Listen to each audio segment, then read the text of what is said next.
Hello class, welcome back.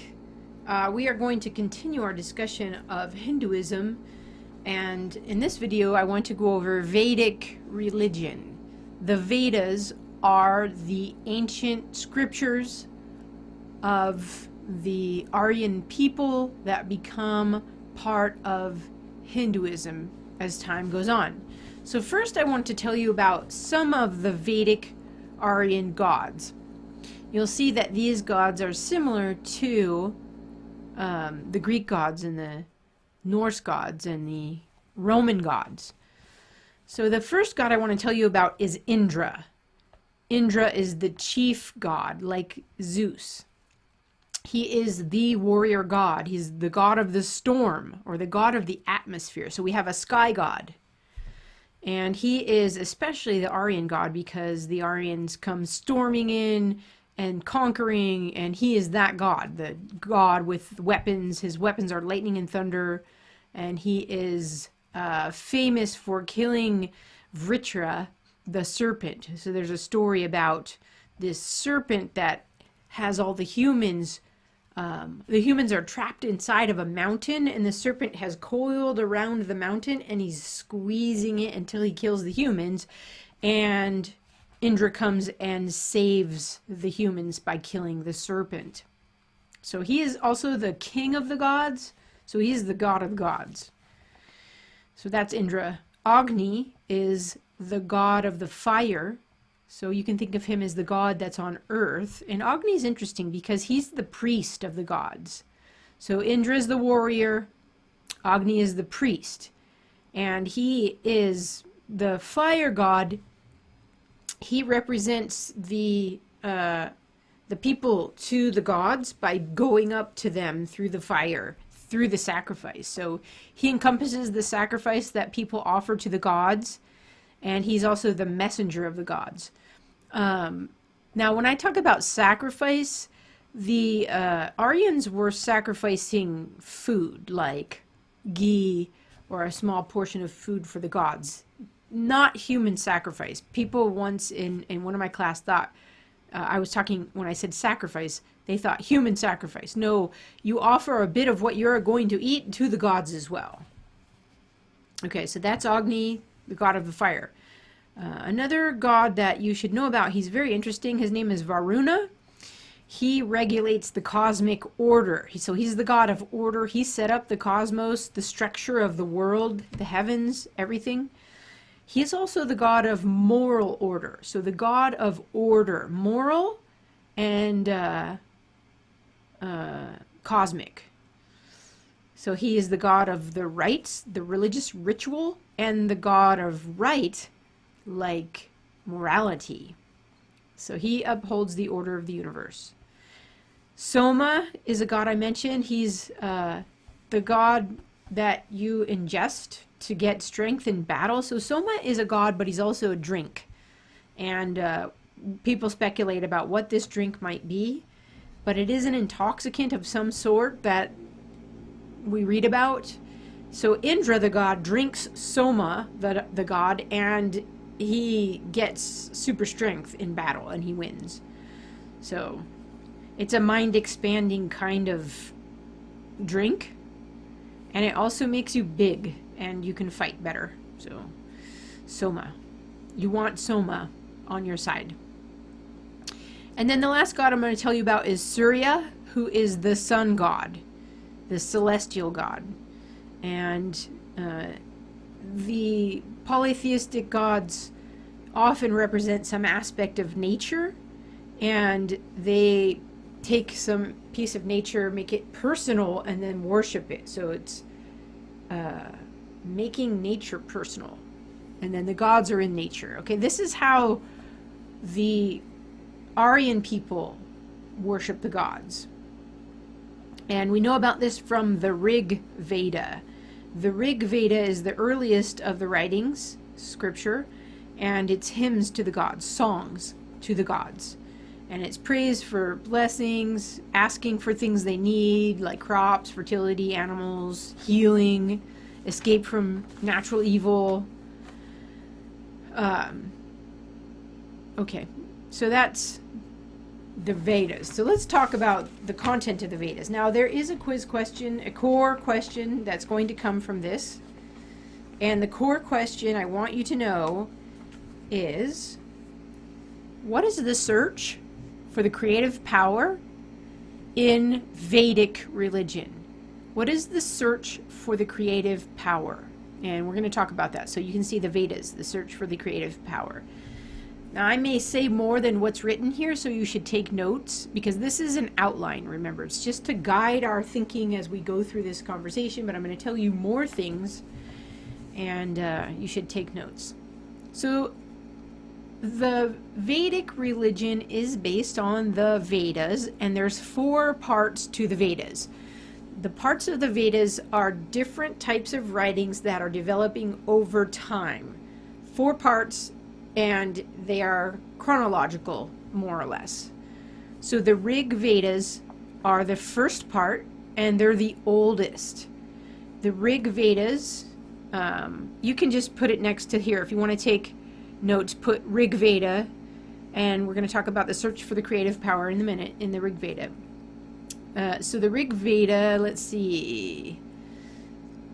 The Rig Veda is possibly, I don't have a date here.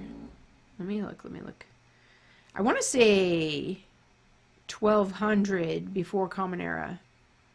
But you know what? I'm going to hold off. I don't have, yeah, okay. 1500.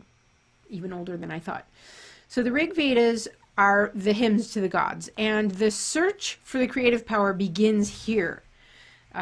They are offering praise and supplication, and this is kind of a logic to polytheism.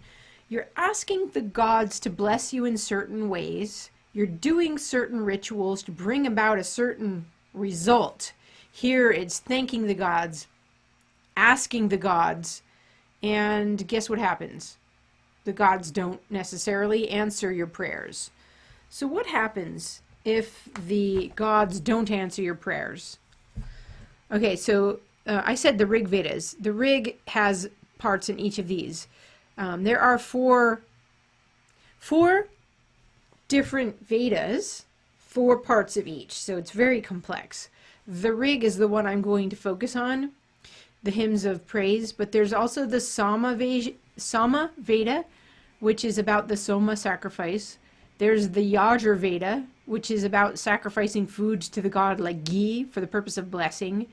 And then there's the Atharva Veda, which is about rituals that are kind of magical.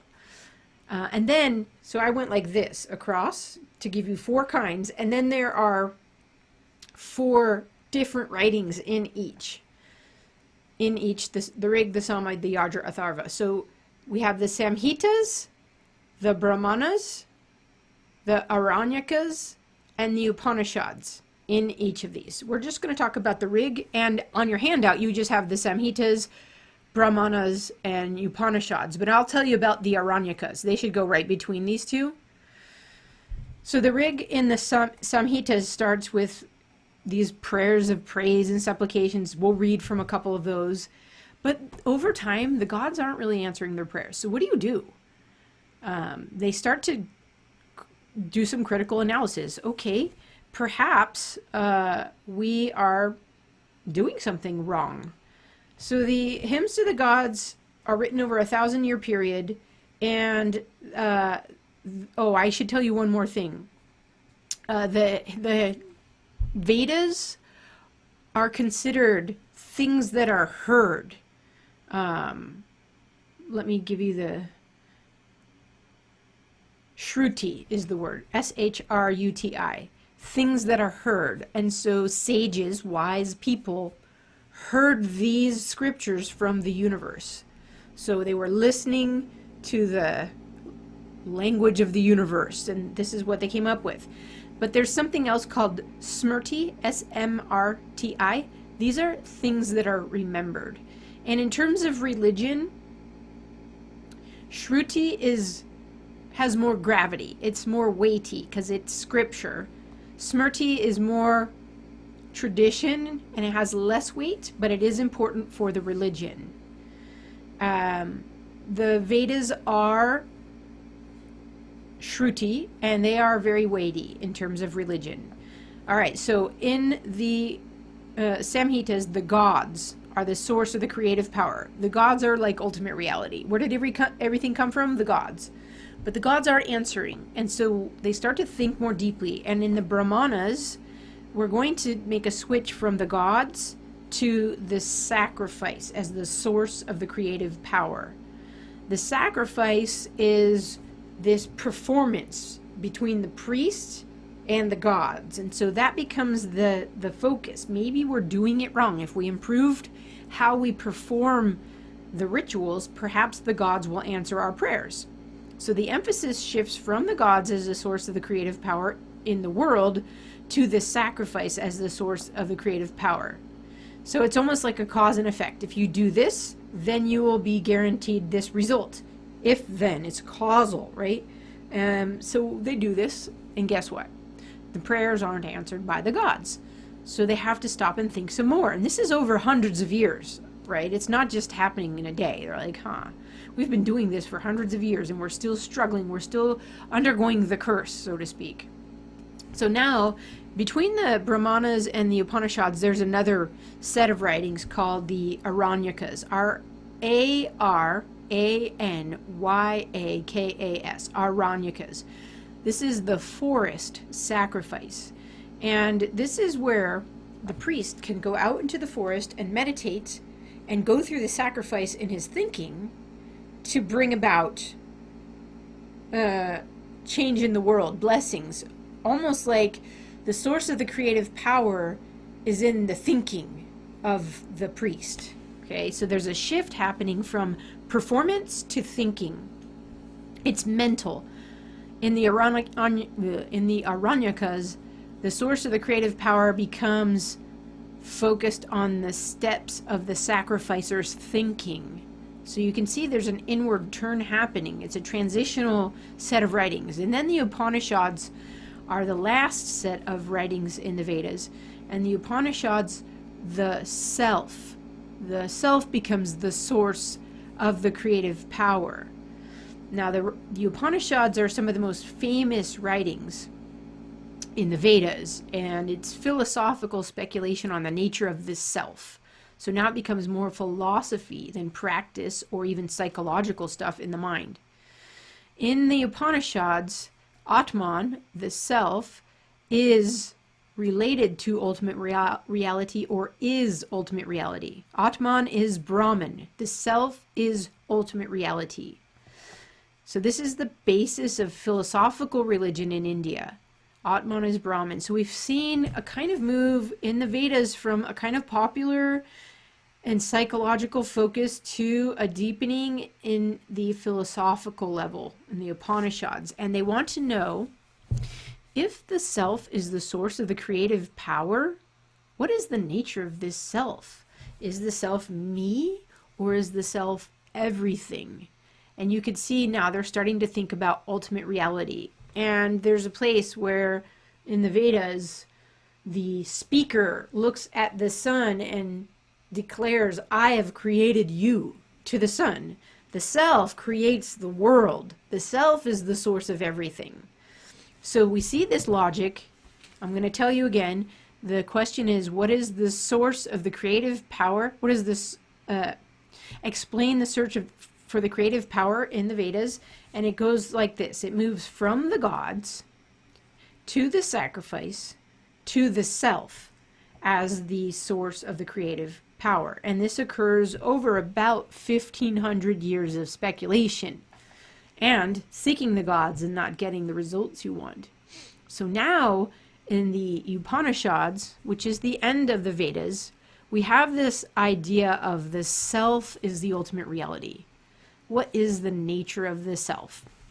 Okay, so that is going to be a key piece in Hinduism, I'll just say. We haven't gotten to Hinduism yet as a religion, but this is a key piece that contributes to Hinduism. Now, in Hinduism, the gods of the Aryans that I mentioned at the beginning of this video kind of disappear into the background. They aren't gods that are considered anybody in Hinduism anymore.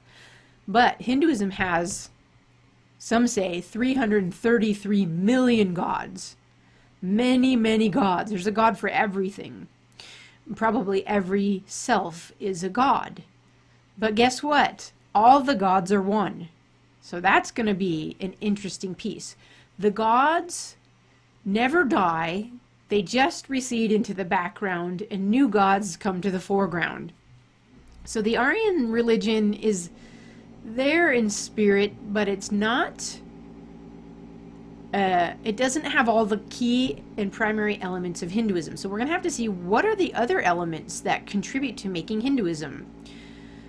I want to briefly, before I move on, show you the handout on the origin stories. So some of the origin stories from the Vedic religion can be found in this handout that I've provided. And I gave you, again, handout with my notes on it so you could see how I think through some of these things and what I pull out as important. So let's talk about these origin stories for a little while, and then we'll move on to the epic religion that contributes to Hinduism. All right, so there's a summary here.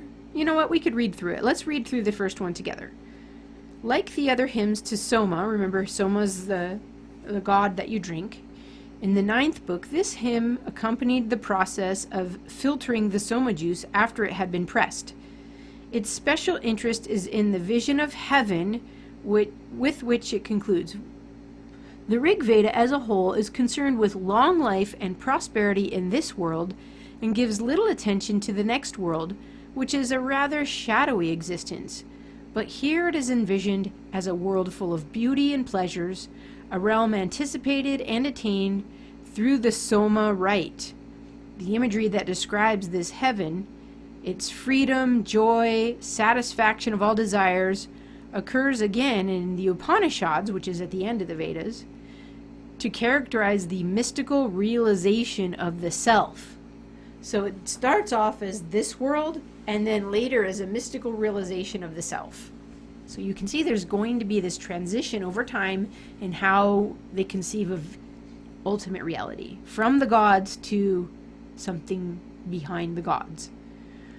Okay, let's read through this together. Let Indra, smasher of obstacles, drink the Soma in the Saryanavat, thereby placing in himself the strength to perform a great heroic deed. Flow through the filter for Indra, O drop. So you can see he's drinking it to get strength. I'm going to skip ahead a little bit. It's kind of hard to read all of it to you, but you could read along and go back. Speaking the truth, O you whose glory is the truth. Speaking what is real, you whose action is real. Speaking your belief, O King Soma. You are prepared, Soma, by your creator.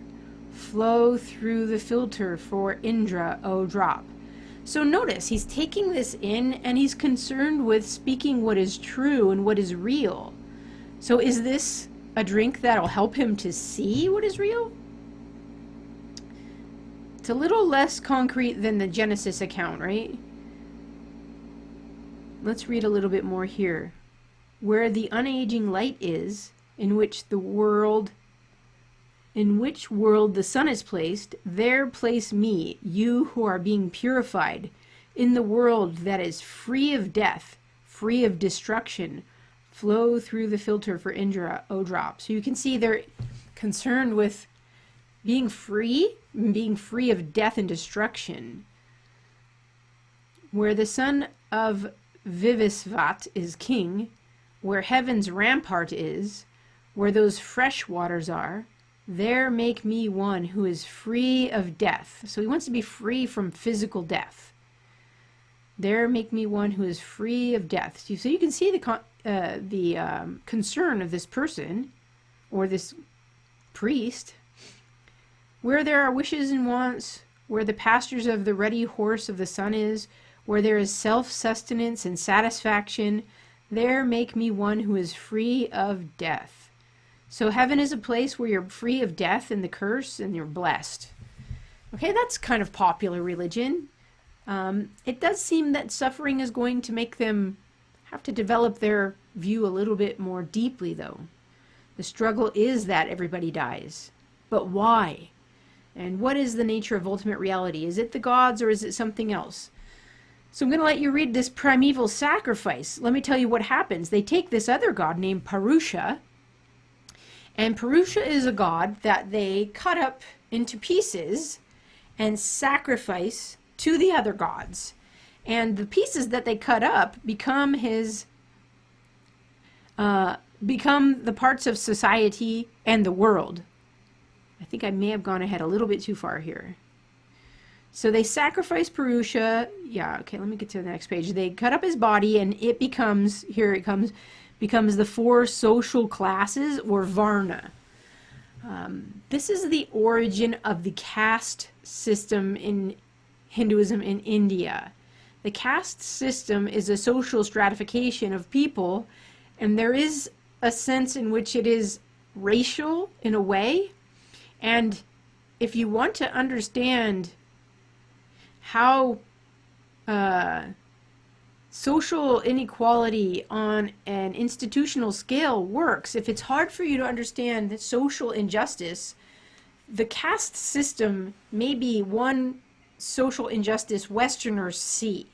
So this may be a way for us to think about things like institutional racism. It's in their religious text, and it's justifying social stratification from the very beginning. So I just want to help you understand that concept because it's very popular right now. Institutional racism. This may be a lens through which to understand that concept. So here we have the hymn, and it's claimed, you know, the hymn is of divine origin, so this is a cosmic order. The hymn makes the earliest reference to the 4 social classes, or Varna. The passage is important in that it emphasizes a belief in the magico-ritualistic origin of class. The Brahmins, which is the highest class, we're going to learn about these, the highest class form the highest social order. The literate intelligentsia that gave India its priests, thinkers, lawgivers, judges, and ministers of state, the elites of the institutions. The Rajanyas, later called the Kshatriyas, are the second class, or the rulers, were the second social order, the Indian counterpart of feudal nobility. So they're a step down from the Brahmins. From this class were recruited kings, vassals, and warriors. Okay, so we have the prophetic thinking class, we have the warrior class, and the priests are at the top too. The Vaishyas form the class of landowners, merchants, and moneylenders. So that's the third one. So you have the Brahmins, the Kshatriyas, the Vaishyas, and the Shudras were the lowest. They were the workers, the servants of the other 3 classes. Servants. Not necessarily slaves, but servants. This is, of course, myth, not history. So they're building this class system into their scriptures, and that justifies the continuation of this stratification in society. Now, that's a Western take on it, right? I'm importing my Western interpretation. I will also give you the internal interpretation as well. So this hymn talks about the Purusha being cut up and becoming all the parts of the world and all the parts of society. I'll let you read that. And then the unnamed God is another story where they're trying to figure out the first thing. So let's look at it at the beginning here. A golden embryo called Hiranyagarbha evolved in the beginning, born the Lord of what has come to be. He alone existed. So the Hiranyagarbha is like the egg, a primeval egg. That was the beginning. He established the earth and heaven here. To what God should we do homage with our oblation? Basically, this is an unknown God. We don't know which God it was, the original egg who put the order in the world, who is the life giver, the strength giver, who decrees all, even the gods honor, whose shadow is immortality and death. To what God should we do homage with our oblation? So they're also seeing that this God is behind the other gods. Is it that they're searching for the thing that is always eternal? I think that's the search here. But at the end, we get some. Here it talks about the waters. When the deep waters came, carrying everything as an embryo and giving birth to the fire of worship, Agni, then the life of the gods, the soul existent, evolved. To what God should we do homage with our oblation? So there is this idea of evolving and changing. That's going to come into Hinduism too. Who surveyed the waters in their greatness, the waters that carried the skill to sacrifice and gave birth to worship? Who, the God beyond the gods, alone existed? To what God should we do homage with our oblation? Again, this is a God that seems to be operating with water, and he's eternal. Is this somehow related to the theistic view of God? Did the Indo-Aryans bring ideas of this God with them from some past? Now, the theists would say that these Indo-Aryan people are from Japheth, the son of Noah, the Japhethites, and that the Indus Valley people would have been the Hamites. The Hamites, it is suggested, went out from Babylon after the confusion of language and the confusion of language and the scattering of the people. The Hamites, the sons of Ham, went and built civilizations, and then the Japhethites came in and conquered them. So if there's white privilege, then these guys are the originators. These are the Indo-European Aryans who were conquering way back when. But that's when you ask the theists what's going on in this story. The Vedic people may not have recognized themselves that way. All right, now at the end here, we have this naming of the god, Prajapati. So they're like, Prajapati, that's who the god is. None other than you has encompassed all these things that have been engendered. That for which we desire as we make oblation to you, let that be ours.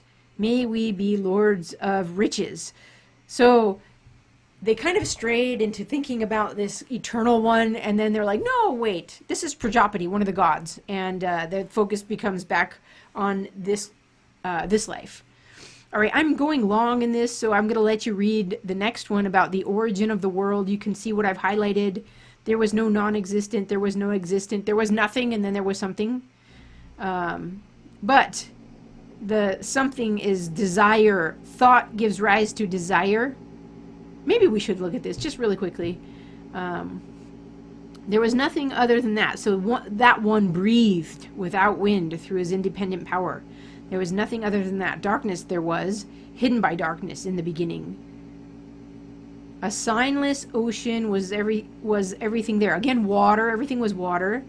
The potential that was hidden by emptiness. That one was born by the power of heat. Desire, or kama, evolved then in the beginning, which was the first seed of thought. Okay, I had it backwards. I have thought gives rise to desire, but maybe that was my own thinking. Desire is giving rise to thought. But what's doing the desiring? I guess this one. Searching in their hearts through inspired thought, sages found the connection of the existent in the non-existent. Who really knows? Here we go, skeptical, right? Who really knows? Who shall here proclaim it? Whence things came to be? Whence this creation? The gods are on this side, along with the creation of this world. So then, who does know where it came to be? This creation, whence it came to be? Where was it? Whether was it made or not? He who is its overseer in the highest heaven, he surely knows.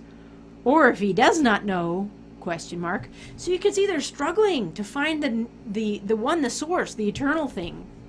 And I'm making you go through this. I've gone long, but that's because later we're going to find out that desire gives rise to everything. So here's the seed of that. In Hinduism, desire gives rise to the world. And here's the seed of that thought.